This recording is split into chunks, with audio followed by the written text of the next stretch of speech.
இயேசு உங்களை நேசிக்கிறார். பிரியமானவர்களே, இந்த நாளில் ஆண்டவர் நம்மளோடு பேசும்படியாய் வேதத்திலிருந்து சில வசனங்களை கூட வாசித்து நாம் கற்றுக்கொள்ளக்கூடிய, ஆண்டவர் நமக்கு கடைபிடிக்க வேண்டிய, நமக்கு கொடுத்த அந்த கிருபையான வார்த்தைகளை கேட்போம். 1 சாமுவேல் புஸ்தகம் 28வது அதிகாரம் 7வது வசனம், 8, 9, 10 வசனங்கள் இப்படியாக சொல்லுகிறது. அப்பொழுது சவுல் தன் ஊழியக்காரரை நோக்கி, அஞ்சனம் பார்க்கிற ஒரு ஸ்திரியை தேடுங்கள், நான் அவளிடத்தில் போய் விசாரிப்பேன் என்றார். அதற்கு அவனுடைய ஊழியக்காரர், ஏதோ ஒரு அஞ்சனம் பார்க்கிற ஒரு ஸ்திரீ இருக்கிறாள் என்றார்கள். அப்பொழுது சவுல் வேஷம் மாறி வேறு வஸ்திரம் தரித்துக் கொண்டு அவனும் அவனோட கூட 2 பேரும் ராத்திரியில் அந்த ஸ்திரீயின் இடத்தில் போய் சேர்ந்தார்கள். அவளை அவன் நோக்கி, நீ அஞ்சனம் பார்த்து எனக்கு குறி சொல்லி நான் உன்னிடத்தில் சொல்லுகிறவனை எழுப்பி வரச் செய் என்றார். அதற்கு அந்த ஸ்திரீ, சவுல் அஞ்சனம் பார்க்கிறவர்களின் குறி சொல்லுகிறவர்களையும் தேசத்தில் இராதபடிக்கு நிர்மூலமாக்கின செய்தி நீர் அறிவீரே. என்னை கொன்று போடும்படி நீ என் பிராணனுக்கு கண்ணி வைக்கிறது என்ன என்றார். அப்பொழுது சவுல், இந்த காரியத்திற்காக உனக்கு பொல்லாப்பு வராது என்பதை கர்த்தருடைய ஜீவனை கொண்டு சொல்கிறேன் என்று அவளுக்கு கர்த்தர் மேல் ஆணையிட்டார். பிரியமானவர்களே, ஆண்டவர் விரும்பாத ஒரு காரியம் அஞ்சனம் பார்க்கிற, அதாவது பில்லி சூனியம், மாந்திரம், செய்வினைகள், இப்படித்தான பிசாசுகளை வைத்து குறி சொல்லுகிற இப்படிப்பட்டதான காரியத்தை ஆண்டவர் அதை வெறுக்கிறார். இதை பார்க்கக்கூடாது, அஞ்சனம் பார்க்கக்கூடாது. தோப்பு விக்கிரங்கள், இந்த மாதிரிலாம் நம்ம இந்த பழைய ஏற்பாட்டின் காலத்தில் அழித்துட்டு வருகிறதை நாம் பார்க்க முடியும். அப்படி இருக்கும் பொழுது சவுல் அவனுடைய கடைசி நாட்கள்ல பாருங்க, ராஜாவாய்க்கு தள்ளிட்டார் ஆண்டவர். ராஜாவாய் இருப்பதற்கு அவனுடைய கீழ்ப்படியாமை நிமித்தமாய் தள்ளிட்டாரு. பாருங்க, இதெல்லாம் இருந்தாலும் கடைசி நேரத்துல ஒரு யுத்தம் வளர்த்து கொண்டு இருக்கிறது, ஒரு பிரச்சனை அவனுக்கு பயங்கரமா இருக்கிறது. என்ன செய்வது என்று தெரியாது. ஆண்டவர் பேச மாட்டேங்கிறார், தீர்க்கதரிசிகளும் இல்லை, தீர்க்கதரிசிகள்டையும் ஆண்டவர் பேசல. அப்படின்ற ஒரு சூழ்நிலைக்கு நேரம் வரும் பொழுது சவுல் தேசத்துல இருக்கிற எல்லா அஞ்சனம் பார்க்கிறவர்கள், குறி சொல்வர்கள் எல்லாம் யாரும் பார்க்க கூடாது, அப்படி பார்த்தா கொல்லப்படுவார்கள் என்று சொல்லக்கூடிய அந்த காரியத்தை கட்டளையிட்டது சவுல். இப்ப அவரே போய் அந்த காரியத்தை பார்க்கக்கூடிய ஒரு சூழ்நிலை வருகிறது. ஆண்டவர் எந்த காரியத்தை செய்ய சொன்னாரோ அந்த காரியத்தை செய்யாதபடிக்கு, ஆண்டவர் சொன்ன அந்த வார்த்தைக்கு கீழ்ப்படியாதபடி சவுல் அதை மறந்துவிட்டு, ஆண்டவர் இதை செய்யாத அப்படின்னு சொன்ன காரியத்தை செய்யும்படி அவர் இருதயம் துணிகரப்படுகிறது. ஆண்டவருடைய சத்தத்தை கேட்க முடியல. ஆனால் தேவ சமூகத்துக்கு போக வேண்டிய சவுல் என்ன செய்யறாரு பாருங்க, நேரா அஞ்சனம் பார்க்கிற ஒரு ஸ்திரியை தேடுறார். தேசத்துல கட்டுப்பாடு பண்ணின சவுலே தன் ஊழியக்காரன் சொல்றாரு, எங்கேயாவது ஒரு ஸ்திரீ இருக்கலான்னு பாரு அப்படின்னு. அப்ப சொல்றாங்க, உங்களுடைய இடத்துல அஞ்சனம் பார்க்கிற ஒரு ஸ்திரீ இருக்கிறான் அப்படின்னு. அப்ப பாருங்க, அவருடைய ஸ்டேட்மெண்ட் என்ன சொல்றா பாருங்க. அதற்கு அந்த ஸ்திரீ, சவுல் அஞ்சனம் பார்க்கிறவர்களையும் குறி சொல்லுகிறவர்களையும் தேசத்தில் இராதபடிக்கு நிர்மூலமாக்கின செய்தி நீ அறிவீரே. சவுல் தான் செஞ்சார், இத தெரிஞ்சது உயிருக்கு நீ கண்ணியா இருக்க பாக்குறியா அப்படின்னு சவுல்கிட்ட கேட்கிறாவ. அப்ப கர்த்தர் பேர ஆணையிடுகிறார், நான் உயிருக்கு பாதுகாப்பு நான் அப்படின்னு சொல்லி. ஒரு ராஜா இந்த அஞ்சனம் பார்க்கிறதுக்கு, குறி சொல்லுகிறதுக்கு மீண்டுமாய் அவன் ஒரு தவறான ஒரு காரியத்தை ஆண்டவர் மேல் சத்தியம் பண்ணி உயிருக்கு நான் பாதுகாப்பு என்று சொல்கிற ஒரு பயங்கரமான ஒரு செய்தி ஆண்டவர் எழுதி வைத்திருக்கிறார். பிரியமானவர்களே, தேவ சமூகத்துக்கு போக வேண்டிய சவுல் அசுத்த காரியத்தை போய் நின்றுட்டு அஞ்சனம் பார்க்கிற ஒரு ஸ்திரீயிடம் போய் விழுந்து கிடக்கிற ஒரு சூழ்நிலை ஏற்படுகிறது. இஸ்ரவேலின் தேசத்தினுடைய ராஜாவா இருக்கிற சவுல் எதிரிகளுக்கு பயந்து நடுங்கி என்ன செய்வது என்று தெரியாதபடிக்கு, கர்த்தருடைய வார்த்தை இல்லை ஒரு பக்கம் ஆண்டவர் அவனோடு பேசவில்லை. ஒருவேளை ஆண்டவர் பேசலன்னா கூட 2 நாள் உபவாசம் பண்ணி தேவ சமூகத்துல தாவீதை போல அழுது அவர் சமூகத்துல உட்கார்ந்து இருந்த ஆண்டவர் ஒருவேளை வெளிப்பட்டு இருப்பார். சாமுவேல் தீர்க்கதரிசி மரித்து போயிட்டார். இவர்கிட்ட ஆண்டவர் பேசல, உன்னை தள்ளிட்டேன்னு சொல்லிட்டார், பேசுறது கிடையாது. ஆனா செய்யக்கூடாத ஒரு தவறை, ஒருவேளை உயிரை பாதுகாப்பதற்கு அவன் அஞ்சனக்காரனை பார்க்காதபடி இருந்திருந்தா கூட உயிர்னாலும் தப்பிச்சிருக்கும். ராஜ்யம் போயிருந்தாருக்கலாம், உயிர் தப்பித்திருக்கிறோம்.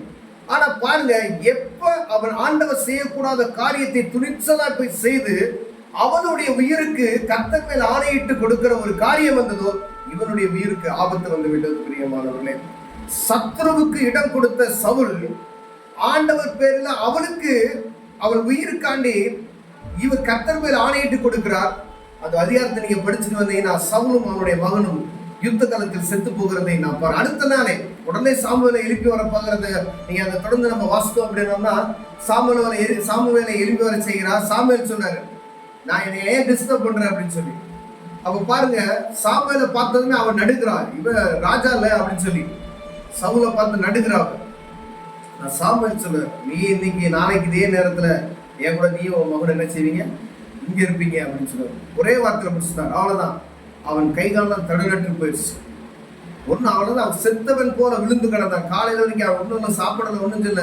அவன் மரித்து போகிற ஒரு சூழ்நிலைக்கு நேராக அப்படியே திடநற்று போய் பலநற்று போய் ஒரு அஞ்சனை பார்க்கிற ஸ்திரீ அவனுக்கு மாவெடுத்து பிசைந்து அவனுக்கு சத்னி, நீ நடந்து போறதுக்கு ஒரு பலனா இருக்கு, சாப்பிட்டுட்டு போ அப்படின்னு சொல்றான். பாருங்க, இஸ்ரவேலின் ராஜா யார்கிட்ட போய் கிடக்கிறாரு பார்த்தீங்களா? ஆண்டவர் அதை செய்யக்கூடாதுன்னு செய்ய அருவருப்பு, ஆண்டவருக்கு அருவருப்பான காரியத்தில் இது ஒரு அஞ்சனை பார்க்கிறது. குறி சொல்லுவர்களை விடாது அப்படின்னு சொல்றாரு. கேட்காத, ஆண்டவர் சர்வ வல்லமையுள்ள தேவன். அவருடைய சத்தத்துக்கு நீ செவி கொடுக்காதபடி பிசாசின் சத்தத்துக்கு நம்ம செவி கொடுத்தோமானால் மரணத்துக்கு ஏதுவான காரியத்தை நாம் செய்கிறோம் என்பதை மறந்து போய்விடாது பிரியமானவர்களே. ஒருவர் ஆண்டவர் இப்படிப்பட்ட ஒரு சூழ்நிலை உங்கள் நேரம் தள்ளியிருந்தால் தேவ சமூகத்தை விட்டு, ஊழியக்காரரை விட்டு வேறு ஏதாவது இடத்துல போய் குறி கேட்கிற யாராவது கொண்டுட்டு வருவான். நிறைய இடத்துல பாத்தீங்கன்னா திருமண காரியத்துல, திருமண வீட்டுல பாத்தீங்கன்னா என்ன, நம்ம இவங்க கத்துடைய பிள்ளைகளா இருப்பாங்க. ஆனா அங்க இருக்கிற ஒரு ஆள் இல்ல, ஒரு நல்ல நேரம் பார்க்கணும், கெட்ட நேரம் பார்க்கணும். நிறைய பேர் இருக்காங்க கிறிஸ்தவர்ல. அது உருப்படவே உருப்படாது, பாத்துருக்கீங்களா? ஆனா அங்க போய் என்ன செய்வான், ஜாதகம் பார்க்கணும்னு சொல்லுவான், இல்ல நேரம் பார்க்கணும் அப்படின்னுவான். இந்த மாதிரி காரியங்கள் இருக்கு. ஒருவேளை அப்படிப்பட்டதான காரியத்தில் நம்ம உடன்படக்கூடாது. கூடுமானதை மட்டும் நம்ம சொல்லலாம், அது கேட்கலன்னா விட்டுறணும், அவ்வளவுதான். ஆனா ஆண்டவருடைய பிள்ளைகள் அப்படிப்பட்ட காரியத்துல போனோம்னா ஆண்டவருக்கு கணக்கு உபயோகிக்கிறவங்க இருக்கணும் பிரியமானவர்கள். ஆண்டவர் என்ன செய்வார்? எந்த ஒரு காரியத்தையும் ஆண்டவரால் செய்ய முடியாத ஒன்றுமே கிடையாது. அவர் சர்வ வல்லமையுள்ள தேவர். அவரால் கூடாதது ஒன்றுமில்லை. அவர் சொல்ல ஆகும், அவர் கட்டளையிட நிற்கும். அந்த சராசரம் அவர் கையில் அரசாளுகிறார் பிரியமானவர்கள். அப்படி இருக்கும் பொழுது மரித்தவனை எழுப்பி ஒரு கேட்கிற குறி சொல்லுகிற ஒரு ஆவியிட்ட போய் இவன் போய் ராஜா நிக்கிற ஒரு சூழ்நிலை வருது பாருங்களேன். ரொம்ப கொடூரமான ஒரு காரியம். எவ்வளவு ஆண்டவர்கிட்ட பேசுறதை விட்டு செத்த ஆவியிட்ட போய் பேசக்கூடிய ஒரு சூழ்நிலை எந்த ஒரு ராஜாவுக்கு வரக்கூடாது, எந்த ஒரு தேவ மனிதனுக்கும் வரக்கூடாது என்பதற்காக ஆண்டவர் இதை எழுதி வைத்திருக்கிறார். கர்த்தருடைய பிள்ளை, அபிஷேகம் பண்ணப்பட்ட மனிதன் சவுல், அவன் போய் பிசாசுகிட்ட உட்கார்கிற ஒரு சூழ்நிலை வருகிறது பிரியமானவர்களே. எந்த ஒரு அபிஷேகம் பண்ணப்பட்ட மனிதனும் சரி, நீங்க ஒருவேளை ஆண்டவர் கொண்டு பேசலைனாலும் தேவ சமூகத்துல காத்திருந்து அவர் சமூகத்துல உபவாசம் பண்ணி அழுது புரளுவீர்கள், ஆனால் ஆண்டவர் உங்களுக்கு மீண்டுமாய் வெளிப்படுவார்.